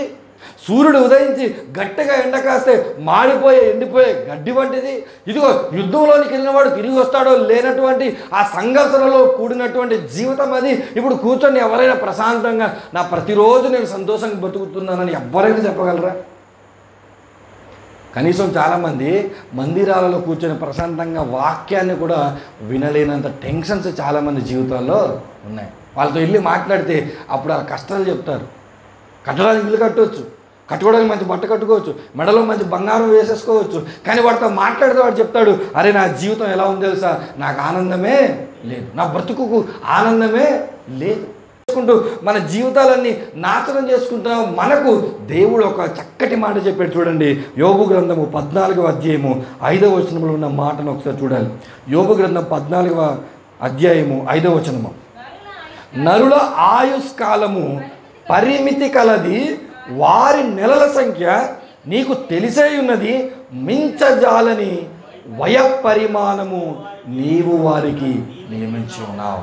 ఈ రాత్రి దేవుడు నీతో నాతో మాట్లాడుతూ ఏమంటున్నాడు తెలుసా, నీ ఏజ్కి ఏముందో తెలుసా, లిమిటేషన్ ఉంది, పరిమితి ఉంది. ఇక్కడ కూర్చున్న వాళ్ళు రేపు ఉంటామో లేదో, మరొక సంవత్సరం ఉంటామో లేదో మనకు తెలియదు. ఎందుకు మన వయస్సుకి మన ఆయుష్కాలానికి పరిమితి ఉంది. దేవుడికి ఏం తెలుసు అంటే భూమి మీద మనం ఎన్ని నెలలు బ్రతుకుతామో కూడా భూమి మీద దేవుడికి మనకు ఇంకో మాట రాయబడింది, మించజాలని వయ పరిమాణం. అంటే దేవుడు ఆల్రెడీ మనందరికి ఏం నియమించాడు తెలుసా, డెత్ డేటు మరణ దినము నియమించాడు. నువ్వు మరణమైన తర్వాత ఫ్లెక్సీలోకి వస్తావు, లేకపోతే సమాధిలో పెట్టినటువంటి అక్కడికి నీ డేట్ వస్తుంది, లేదా వాట్సాప్లో నీ డేట్ తిరుగుతుంది. కానీ ఆల్రెడీ దేవుడికి గుర్తుపెట్టుకోండి, నీ డేటు నా డేటు తెలుసు. ఇప్పుడు నీ డేట్ నా డేట్ ఫిక్స్ అయిపోయినప్పుడు ఇప్పుడు నువ్వు ఎలా ఉండాలి, ఒక ఎగ్జాంపుల్ చెప్తాను. రేపు పొద్దున 9 గంటలకు రాజమండ్రి నుంచి ఢిల్లీ వెళ్ళే ఫ్లైట్ ఫిక్స్ అయిందనుకోండి, మీ మైండ్ ఎలా ఉంటుంది, రాత్రంతా నిద్ర కూడా రాదు, సరిగా వెళ్ళిపోవాలి. ఉదయం 9 గంటలకు వెళ్ళిపోవాలంటే రాత్రి అంతా ప్రిపేర్ చేసుకోలేదా. ఇప్పుడు రేపు కానీ 9 గంటలు కాకుండా 10 గంటలకు రాజమండ్రి ఎయిర్పోర్ట్కి వెళ్ళి నేను టికెట్ తీసుకున్నాను, నా విమానం ఏదంటే నువ్వు ఎన్ని గంటలకు వెళ్ళాలి, 9 గంటల కంటే ఒక గంట ముందు నువ్వు. ఇప్పుడు అది బాగా అర్థం చేసుకున్నావే, దేవుడు కూడా నీ డెత్ డేటు రాసేసాడంట, ఫిక్స్ అయిపోయిందంట. మనం ఎప్పుడు పోతామో దేవుడు కూడా నియమించినప్పుడు ఇప్పుడు మనం ఎలా ఉండాలి, భూమి మీద అన్నీ ఎప్పటికప్పుడు సెటిల్ చేసేసుకుంటుండాలి. కోపం ఉందా తీర్చేసుకో అంటే వెళ్ళి కొట్టేయటం అని కాదు. ఏమన్నా మంచిగా చూడాలా ఇప్పుడే చూసే, ఏమైనా నీ వంతుగా ఏమైనా చేయాలా ఇప్పుడే చేసే. రేపొద్దు నువ్వు ఉంటావో లేదో నీకు తెలియదు. ఇలాంటి రేపొద్దు నువ్వు ఉంటామో లేదో తెలియని జీవితం కోసం యవ్వన కాలంలో మనం వేసే ప్లాన్లు ఎన్ని ఉంటాయమ్మా. ఎవరిని పెళ్లి చేసుకోవాలో దేవుడు తగిన కాలంలో నీకు ఇస్తాడని చెప్తే దేవుడికి ఏం పోయిందిలే, కంగారు నాకు కాదని చెప్పి కంగారు పడి మనం ఏం చేస్తాం, ప్రేమిస్తాం. కంగారు ఎవరికి, ఆయనకు ఉండాలి. కన్ననరా భూమిని పంపించాను, నీ ద్వారా బోల్డంత మంది కనాలనేది నా ఆలోచన, కంగారు నాకు ఉండాలి. మనం ముందే కంగారై పెళ్లి కోసం అంటే ఎప్పుడో 3-4 సంవత్సరాల తర్వాత చేసుకునే పెళ్లి కోసం ఇప్పుడే ప్రేమలో దిగుతాం. ఈ 3 సంవత్సరాలు పెళ్ళం మొగుడులా ఫోన్లో మాట్లాడుకున్న తర్వాత పెళ్ళైన డేట్కి వచ్చేసరికి నీకు వాళ్ళకి పడదు. ఎందుకు, ఆల్రెడీ నువ్వేంటో అమ్మాయికి తెలిసిపోయింది, అమ్మాయి ఏంటో నీకు తెలిసిపోయింది. తెలిసిపోయిన తర్వాత మీరు కలిసి కలకాలం కాపురం ఉండాలని కష్టం, కలిసి ఉన్న తర్వాత అర్థమైనా తప్ప అది వేరే విషయం. కలవకుండా మీద నీకు ఒకరికొకరు అర్థమయ్యారు అనుకోండి, వర్కౌట్ అవ్వదు. అందుకే దేవుడు నీకు ఆల్రెడీ ఎప్పుడు చనిపోవాలి నేను డిసైడ్ చేశాను కాబట్టి ఎప్పుడు నీ ఆలోచన ఎలా ఉండాలో తెలుసా, దేవా భూమి మీద నన్ను పంపించావు, సర్వము చేయాల్సింది ఏదైనా నువ్వే చెయ్యి. అది నాకు పెళ్ళా, అది నాకు ఉద్యోగమా, నా పరిచయం దీవించటమా, నాకు పిల్లల్ని ఇవ్వటమా, నా కష్టాలు తీర్చటమా, అది ఏమైనా అదే మాట యాకోబు అన్నాడు. నేడైనను రేపైనను ఒకానొక పట్టణంకి వెళ్ళి లాభము సంపాదించము రండని చెప్పుకుని వారులారా, మీ జీవం ఏం పాటిది మీరు కొంతసేపు కనబడి అంతలో మాయమైపోయారు వారు. కాబట్టే ప్రభువు చిత్తమైతే ఇది చేస్తాను, ప్రభువు చిత్తమైతే ఈ అమ్మాయిని పెళ్లి చేసుకుంటాను, ప్రభువు చిత్తమైతే ఈ ఉద్యోగం చేస్తాను, ప్రభువు చిత్తమైతే ఈ వ్యాపారం చేస్తాను, ప్రభువు చిత్తమైతే విదేశాలకు వెళ్తాను, ఇది ప్రభువు చిత్తమైతే చేస్తామని ఎంతమంది కూర్చుంటున్నారు. అందుకే దేవుడు అంటున్నాడు, ఇదిగో ప్రభువు చిత్తానుసారంగా నీ యవ్వనాన్ని కట్టుకుంటే నీ నడిప్రాయము బాగుంటుంది. ప్రభువు చిత్తం ఇప్పుడు ఎవరికి తెలుసా, పేతురుకి స్పష్టంగా. అందుకే పేతురుతో నీకు చెప్పాల్సిన విషయాలన్నీ చెప్పాను కాబట్టి ఇప్పుడు ఎవరికి తెలుసు అవకాశం నీదే. నీ అవకాశం నువ్వు తీసుకోవాల్సిన సంగతులు అన్నీ స్పష్టంగా చెప్పి అంటున్నాడు, ఇదిగో మించజాలని వయపరిమాణం నేను నీకు నియమించున్నాను కాబట్టి ఈ రాత్రిని గుర్తుపెట్టుకో దేవా, ఇదిగో నా జీవితం అయిపోయేలోపు నేనేం చేయాలి తెలుసా, నువ్వు ఎలా కోరుకున్నావో అలా నా బ్రతుకు ఉండాలి. కాకుండా మనం ఏం చేస్తామంటే, ఇదిగో జీవితంలో ఇన్ని కష్టాలు వచ్చాయి, జీవితం రేపు ఉంటామో లేదో మనకు తెలియదు కాబట్టి మనం ఏం చేద్దాం, మన జీవితాన్ని ఈరోజే ఎంజాయ్ చేద్దాం. ప్రసంగి గ్రంథం చూడండి, అదే మాట నేను అన్న మాటే. ప్రసంగి గ్రంథం 11వ అధ్యాయము 9వ వచనంలో ఉన్న మాట చూస్తే 11:9, యవనుడా నీ యవనమందు సంతోషపడుము, నీ యవన కాలమందు నీ హృదయం సంతుష్టిగా ఉండనిమ్ము, నీ కోరిక చొప్పునను నీ దృష్టి యొక్క ఇష్టము చొప్పునను ప్రవర్తించు. ఇదిగో నా జీవితంలో ఇన్ని కష్టాలు ఉన్నాయి, బాల్యం నాకు తెలియదంట, నడిప్రాయం ఫ్లోలో వెళ్ళిపోద్దంట, ముసలితనం పనికిరాదంట, నాకున్నది యవ్వనం కాబట్టి ఈ యవ్వనంలో మరలా ఈ జీవితం ఎలాంటిదంట, రేపు కనబడితే ఈరోజు కనబడిని, ఈరోజు కనబడదు రేపు కనబడినంట, గడ్డి లాంటి వాడినంట నా జీవితం, కూలీ వాళ్ళ దినములంట, ఇదో ఎప్పుడు పోతానో తెలియదంట, నా డెత్ డేట్ డిసైడ్ అయిపోయింది కాబట్టి ఇప్పుడు నేను ఏం చేయాలి, హ్యాపీగా బతికినన్నాళ్ళు ఎంజాయ్ చేయాలి. అందరూ ఎందుకు చెడిపోతున్నారంటే ఈ విషయాన్ని బాగా వాళ్ళ మెదడుకి ఎక్కించుకున్నారు. ఉంటామో అప్పుడప్పుడు చూడండి అంటుంటారు, కలిసి తిన్నామయ్యా మరలా ఉంటామో, కలిసి తినడం వల్ల తప్పులేదు, కలిసి ఉండటం వల్ల తప్పులేదు, కానీ ఇదిగో నీ దేహాన్ని పాడు చేసుకునే వాటివి నీ జీవితంలోనికి దేని కొరకు రేపు ఉంటామో లేదో తెలీదు అనే విషయాన్ని కొరకు పాడు చేసుకుంటే దేవుడు మాట్లాడుతున్నాడు, యవ్వనుడా తాగుతావా తాగు, ప్రేమిస్తావా ప్రేమించు, తిరుగుతావా తిరుగు, విదేశాలకు వెళ్తావా వెళ్ళు, సంపాదిస్తావా సంపాదించు, అక్రమ సంబంధాలు పెట్టుకుంటావా పెట్టుకో, నీకు నచ్చినట్టు తిరుగుతావా తిరుగు, నువ్వు నచ్చినట్టుగా నీ డబ్బును ఖర్చు చేసుకో. గుర్తుపెట్టుకోండి, దేవుడు నియంత కాదు మిమ్మల్ని కంట్రోల్ చేయటానికి. మీ ఇష్టం, అది యవనస్తుడివైనా, నడిప్రాయంలో ఉన్నవాడివైనా, నీ డబ్బు ఉన్నవాడివైనా, డబ్బు లేనివాడివైనా, నీ ఇష్టం, నీవు ఏం కావాలంటే చేసుకో. నేను అడగడు దేవుడు, చెప్పడు దేవుడు. ఆయన అంటున్నాడు నువ్వు చేసిన అన్నాలు చేసుకోరా, కానీ ఒకరోజు ఉంది, ఏంటో తెలుసా, తీర్పు దినం ఉంది. ఆ రోజు నేను నిన్ను నిలబడి ఏం చేసావు నీ యవ్వనం. ఈ రాత్రి చెప్పగలరా మీ యవ్వనాన్ని మీరు ఏం చేశారు, ఏం చేస్తున్నారు మీ నడిప్రాయాన్ని? ఈ రాత్రి చెప్పగలం మన నడిప్రాయం ఏం చేస్తాము. ఇదిగో ఆరోగ్యం ఉన్నప్పుడు, బలం ఉన్నప్పుడు, నీ అంతటి నువ్వు ప్రిపేర్ అయ్యి నీకు ఇష్టమైన చోటికి నువ్వు వెళ్ళగలిగినప్పుడే ఏమి చేయలేని వాడివి. నడిప్రాయంలోనికి వచ్చిన తర్వాత, బాధ్యతల నెత్తి మీదకి వచ్చిన తర్వాత బైబిల్ చదవడానికి కూడా టైం ఉండదు, మోకరించి ప్రార్థన చేయడానికి కూడా టైం ఉండదు, సువార్త మరొకరికి చెప్పడానికి కూడా టైం ఉండదు. నడిప్రాయంలో ఏమి చేయాలో, వృద్ధాప్యంలోనికి వచ్చిన తర్వాత అసలేమి చేయాలో అప్పుడు దేవుడు కూర్చోబెడతాడు. అప్పుడు అర్థమవుతుంది ఆవిరంటే ఏంటో, గడ్డంటే ఏంటో, యుద్ధం అంటే ఏంటో ఆ రోజు అర్థమవుద్ది. అర్థమైనా ఈరోజు ఆయన చెప్పినట్టు దేని పనికిరాదు మన జీవితం. మన సంపూర్ణ జీవితాన్ని పాడు చేసి, ఎందుకయ్యా పాడు చేసావంటే నువ్వే అన్నావు కదా ప్రభువా మా జీవితం అల్పకాలం కదా, అల్పకాలాన్ని పంపించావు కదా, ఎంజాయ్ చేసి నేను తిరిగి వచ్చానంటే అప్పుడు అంటున్నాడు ఆయన, ఏ సొలొమోనును పట్టుకొని, ఏ సొలొమోను చేత ప్రపంచానికి జ్ఞానాన్ని అందించాడో, యవనుడా నీకు నచ్చింది చేయి, యవన కాలంలో మీరు నచ్చింది చేసుకోండి, చేసుకున్న తర్వాత మీ నడిప్రాయం పోద్ది, నడిప్రాయం పోతే వృద్ధాప్యం పోద్ది, మీ జీవితం పోద్ది, జీవితం పోయిన తర్వాత దేవుడి దగ్గరకు వస్తారు, వచ్చాక తీర్పు దినాన్న నిలబెడతారు, అప్పుడు మీ దగ్గర సమాధానము ఉండదు. ఆ తీర్పును ఉద్దేశించి ఇదిగో యోహాను భక్తుడు ముందుగా మనకు చెప్తున్న మాట మనం చూడాలి. యోహాను భక్తుడు ముందుగా మనకు చెప్తున్న మాటను చూసి మనం ముగించుకుందాం. యోహాను గారు రాసినటువంటి మొదటి పత్రిక 2వ అధ్యాయము 15వ వచనంలో ఉన్న మాటను ఒకసారి మనం చూద్దాం. ఈ లోకమునైనను లోకములో ఉన్న వాటినైనను ప్రేమింపకూడదు. ఈ మాట ఎవరితో ఎవరంటున్నారు తెలుసా? ఎవరితో ఎవరంటున్నారు? యోహాను భక్తుడు ఎవరితో రాస్తున్నాడు తెలుసా? యవనస్తులకు చెప్తున్నాడు. యవనస్తులతో మాట్లాడతాను అంటున్నాడు, యవనస్తులారా ఈ లోకాన్ని మీరు ప్రేమించకండి, యవనస్తులారా ఈ లోకాన్ని మీరు ప్రేమించకండి. ఎవరైనా ప్రేమిస్తే ఏమవుతుందంట? తండ్రి ప్రేమ వానిలో. ఇప్పుడు ఇదే మాట తీసుకెళ్ళి పేతురు సందర్భంలో పెట్టండి. పేతురు గారితో ప్రభు అడుగుతున్నాడు, పేతురు నువ్వు నన్ను ప్రేమిస్తున్నావా అంటే దాని అర్థం ఏంటి?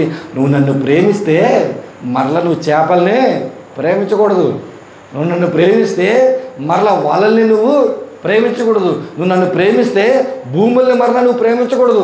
నన్ను ప్రేమిస్తే బంధువుల్ని ప్రేమించకూడదు. నన్ను ప్రేమిస్తే నీ కుటుంబం వాళ్ళని ప్రేమించకూడదు.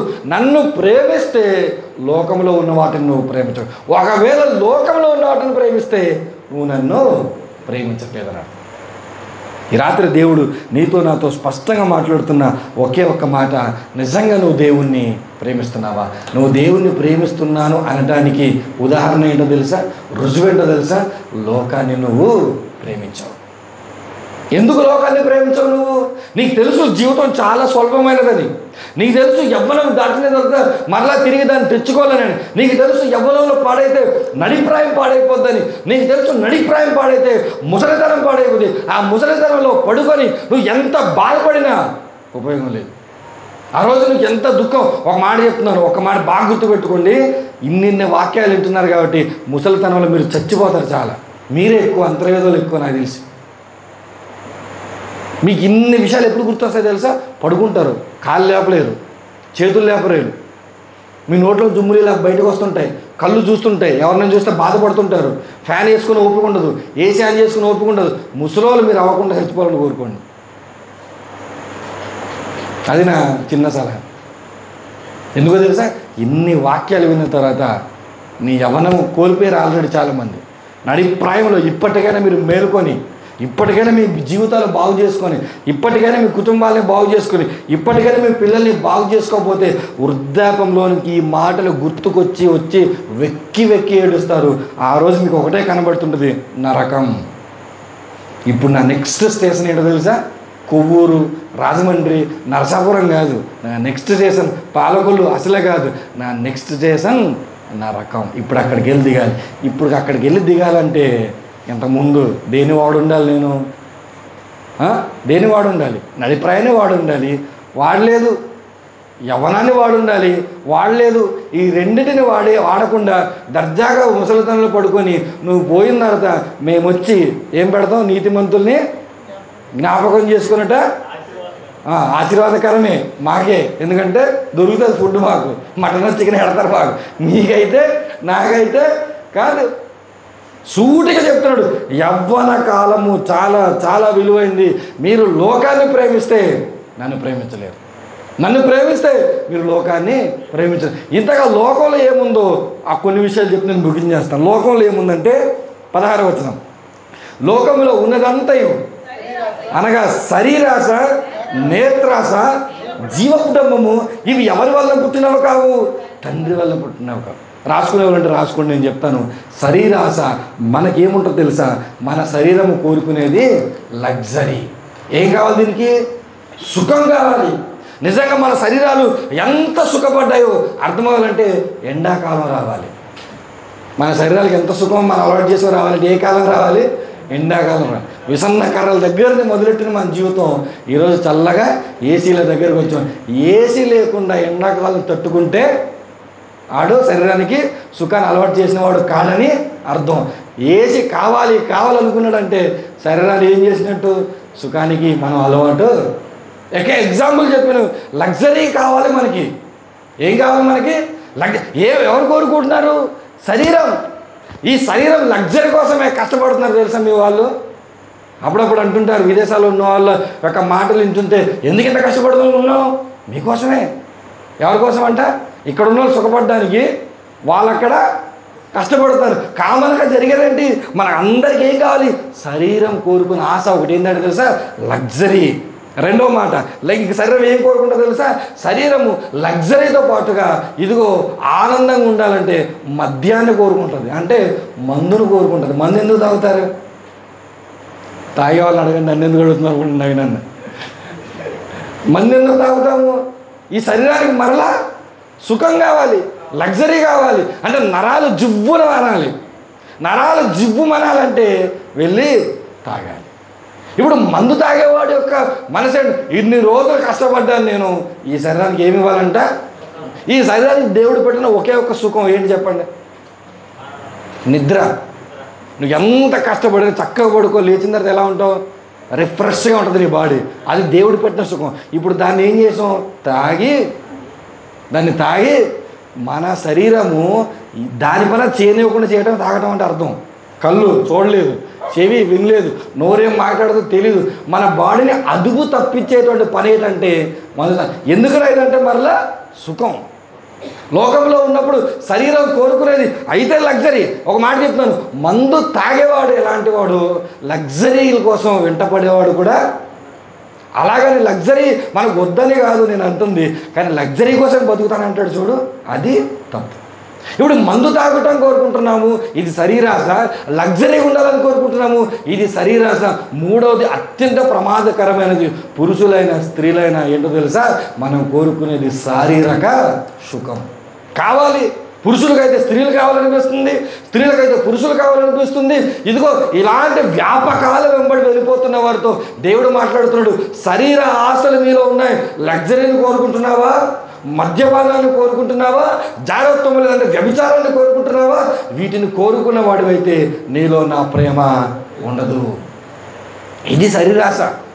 శరీరాశ మనకుందో ఈ రాత్రి ఈ మూడిట్లో ఏ ఆశ మీకుందో మీకు మీరు మార్కులు వేసుకోండి. లగ్జరీ కోరుకుంటుందని నీ బాడీ, మద్యపానాన్ని కోరుకుంటుందని నీ బాడీ, శారీరక సుఖాలను కోరుకుంటుందని నీ బాడీ. ఒకవేళ ఇవి ఉంటే నీలో దేవుని ప్రేమ ఉండదు. నేత్రాశ అంటే ఏముంటాయో చూడండి. నేత్రాశలో మనకి వెళ్ళి చూస్తే ఎవరైనా చక్కటి బట్టలు వేసుకొచ్చారనుకోండి, మనం ఏం కోరుకుంటాం? అలాంటి బట్టలే నాకు కూడా కావాలి. అదేంటది? నీ కన్ను, నీ చూపు పడింది అవతలోడి మీద, అవతలోడి షర్టు పైన, అవతలోడి చీర పైన ఏం పడింది? నీ చూపు. ఇప్పుడు అలాంటిది కొనుక్కునేదాకా నీకేముండదు, నీ మనస్సులాగా ఉండనే ఉండదు. నీ నేత్రాశ అంటే ఏంటో తెలుసా? ఇదిగో ఎక్కడెక్కడికో వెళ్ళి, ఇప్పుడు ఒకసారి ఒక ఆమెను చూసాను నేను, చెప్పకూడదు తెలియదులే కానీ తప్పదు చెప్తున్నాను. ఇండియాలో ఉన్నప్పుడు ఆమెను చూసి, ఆమె విదేశాలకు వెళ్ళిన తర్వాత ఆమెను చూస్తే నిజంగా నా కళ్ళేనా అనిపించింది. ఇండియాలో ఉన్నప్పుడు ఆమె అంత పద్ధతిగా ఉన్నామే, అక్కడికి వెళ్ళి ఆ డ్రెస్ వేసిన తర్వాత అలాగని ఇదిగో విదేశాలలో వేసుకునే మోడర్న్ డ్రెస్సులు చూడనోడిని అయితే నేను కాదు. నేను చదువుకుంది ఇంజనీరింగ్, నేను చూడనోడే. కానీ ఇక్కడ చీరలు చూసినామే ఒక్కసారి అక్కడికి వెళ్ళి చూస్తే ఆ రెండు ఫోటోలు ఏమైనా అని చెప్పి నాకు అక్కడికి వెళ్ళిన తర్వాత ఏమొస్తుంది? అయితే నేత్రాశ రావాలి, లేకపోతే వాళ్ళు డిమాండ్ చేయాలి ఇలాంటి బట్టలే వేసుకో. ఇప్పుడు అలాంటి బట్టలు వేసుకోవడానికి విదేశాలకు వెళ్తున్నారు తెలుసా మీకు? మీకు అర్థమైందా? అలాంటి బట్టలు అంటే ఇక్కడ ఈ బోరు కొట్టి చీరలు అలాంటిది వేసుకోవడానికి, లేదా విదేశాలలో ఉన్న అలాంటి బట్ట అంటే దానికి వాతావరణానికి తగ్గట్టుగా పరిస్థితులు తగ్గట్టు వేసుకున్నా పర్వాలేదు, కానీ ఆశపడి వేసుకుంటే అదేంటది? నేత్రాశ. నువ్వేం వేసుకోవాలో నీకు తెలియాలి, ఎవడో వేసుకున్నది చూసి నువ్వు ఆశపడటం కాదు. ఇంకా నేత్రాశ ఏంటో తెలుసా? ఇదిగో అవతలోళ్ళు అన్నన్ని బంగారం చైన్లు వేసుకున్నారంటే నా మెడలో ఎన్ని పడాలి? నా చేతిలో ఎన్ని ఉంగరాలు పడాలి? నా చేతిలో 10, ఒక ఆయన 10 వేళ్ళు ఉంటాయి కదా, 12 ఉంగరాలు ఉన్నాయి ఆయనకి. ఆయన చేతి వేళ్ళు 10, ఆయనకి ఎన్ని ఉంగరాలు ఉన్నాయి? అది దాని మీద ఎందుకు చూపడింది? తిప్పుతున్నాడు ఆయన కూర్చొని, తిప్పుతుంటే లెక్కెడుతున్నాను నేను ఎన్ని ఉన్నాయా అని. ఇప్పుడు ఆయన చూసిన తర్వాత నాకు కలిగింది, కనీసం నా వేలుగా ఒకటి ఉన్నా. ఇదేంటది? నేత్రాశ.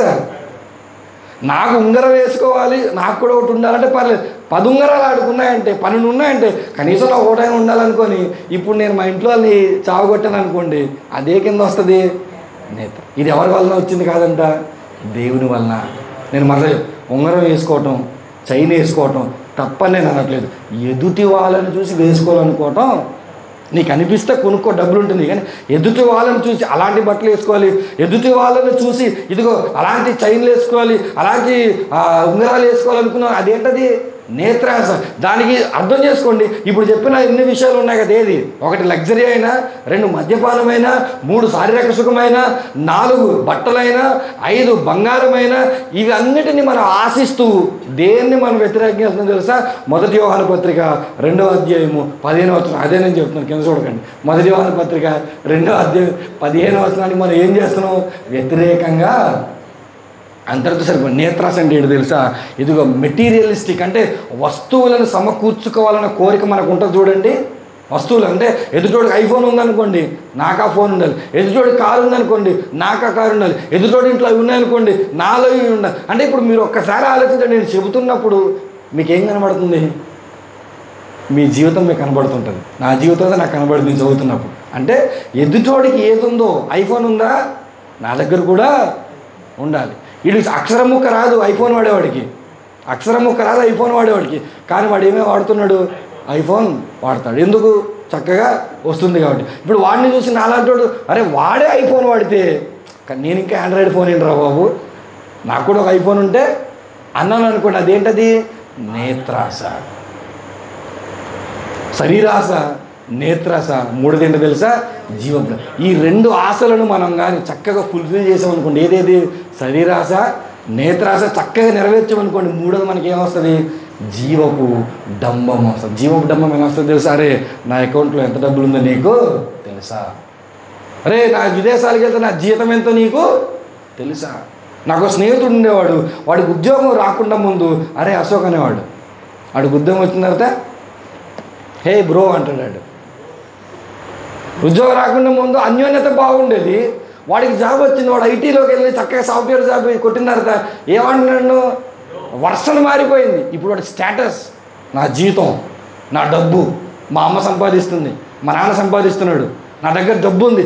డబ్బు ఉందనుకునేటువంటి వాడు ప్రతి ఒక్కరు చూడండి చూపించాలని తహతహలాడుతుంటాడు. అదేంటది? జీవపు డంబం. మరలా ఈ జీవపు డంబం ఎక్కడికి వెళ్తుంది తెలుసా? డబ్బులు ఇంత ఉన్నాయి కాబట్టి ఇప్పుడు నేను ఏది సమకూర్చాలి? ఆస్తులు సమకూర్చాలి. నీకు మల్కిపురం ఏరియాలో నాకు ఎన్ని ల్యాండ్లు ఉన్నాయి నీకు తెలుసా? నాకు లేవులే, చెప్తున్నాను. రాజోల్ ఏరియాలో నీకు ఎన్ని ల్యాండ్లు ఉన్నాయి నాకు తెలుసా? అంతర్వేదిలో సగ భూములు ఎవరిదో తెలుసా? ఇప్పుడు చెప్పుకునేవాడు ఏం చూపిస్తున్నాడు? జీవపు ప్రైడ్ ఆఫ్ లైఫ్ అంటారు ఇంగ్లీష్లో. అంటే జీవపు డంబము, అంటే డంబాన్ని చూపిస్తున్నాడు. దేన్ని బట్టి? ఆస్తుల్ని సమకూర్చి, ఆస్తులు నేను కట్టుకున్న ఇల్లు, ఒకవేళ నన్ను ఎవరైనా తీసుకెళ్ళి ఇల్లు చూపించినా వీడికి బాగా గర్వం ఉందని అనుకుంటాను నేను. అర్థమవుతుందా? జీవపు డంబం చూపించ ఎదుటోడికి. అందుకే చెప్తున్నాను, ఎదుటోడికి ఏదో చూపించాలని మీరు అనుకున్న ఆలోచన అది జీవపు డంబం. చూపించకండి ఎవరికి.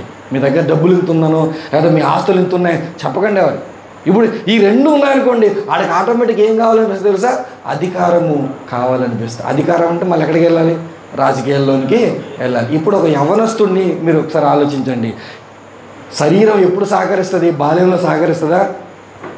ముసలితనంలో సహకరిస్తుందా? శరీరం ఎప్పుడు సహకరిస్తుంది? యవ్వనంలో. యవ్వనంలో నువ్వు శరీరాశల వెంబడి పడ్డావు అనుకో, యవ్వనంలో నేత్రాశలు వెంబడి పడ్డావు అనుకో, యవ్వనంలో నువ్వు వచ్చి ఇదిగో నీ ఒక జీవడంబాన్ని ప్రదర్శించావు అనుకో, ఇప్పుడు దీని అంతటిని బట్టి నువ్వు దేవునికి వ్యతిరేకంగా వెళ్తూ నీ జీవితాన్ని నాశనం చేసి నడిప్రాయాన్ని పాడు చేసుకుంటావు. ముసలితనం వెళ్ళిన తర్వాత నువ్వు ఎన్ని ఉంగరాలు చూపించినా, నువ్వు ఎన్ని బంగ్లాలు చూపించినా ఒరే రేపో బాబు పోయేవాడు అంటావా లేదా? రేపో మాపో ముసలితనంలో పోయేదానికోసం ఈ మూడు చక్కగా నెరవేర్చి నువ్వు నేను కూర్చుంటున్నావు. అందుకే దేవుడు పేతురుతో అంటూ అయ్యా నీకు ప్రాముఖ్యమైనది ఏంటో తెలుసా? యవ్వనం. ఆ యవ్వనంలో శరీరాశ, నేత్రాశ, జీవపు డంగాన్ని పక్కకు పెట్టి నా గొర్రెలను మేపు, నా గొర్రెలను కాయు. ఏమన్నాడు తెలుసా? ఒకే ఒక మాట చెప్పాడు, ఇదిగో నా వాక్యం నేర్చుకున్నావు కదా, వాక్యం నేర్చుకున్నట్లుగా బ్రతుకు, ఇంకొకడిని బ్రతికించు. ఈ రాత్రి నేను ఒకే ఒక మాట ముగించేస్తున్నాను. దేవుడు యవ్వనం దాటి నడిప్రాయంలో ఉన్నవారు ఎవరైనా ఉన్నట్లయితే, యవ్వనంలో ఉన్నటువంటి వారు ఎవరైనా అయితే దేవుని వాక్యం వింటున్నారు, వాక్యానుసారం మీరు బ్రతకండి, ఇంకొకరిని బ్రతికించండి, మీ నడిప్రాయం బాగుంటుంది. మీరు యవ్వనంలో ఈ పని చేస్తే మీ నడిప్రాయంలో బాగుంటుంది. నడిప్రాయంలో ఉన్న వాళ్ళు ఎవరైనా ఉంటే వాక్యం వింటున్నారు కదా, వాక్యానుసారంగా బ్రతకండి, ఇంకొకరు బ్రతికించండి. చెప్తున్నాను, మీ ముసలితనము బాగుంటుంది. మీ ముసలితనం బాగుండాలంటే మీరు ఉంటున్న వాక్యానుసారంగా మీరు జీవించి ఇతరులను జీవింపజేస్తే అదే మీకు నాకున్నటువంటి పెద్ద పని. అట్టి స్థితి దేవుడు మీకు నాకు ఎవరైనా మనస్ఫూర్తి కోరుకుంటూ తలలో ఉంచండి. ముగించుకున్న ప్రార్థన చేసుకుంటాను. తండ్రి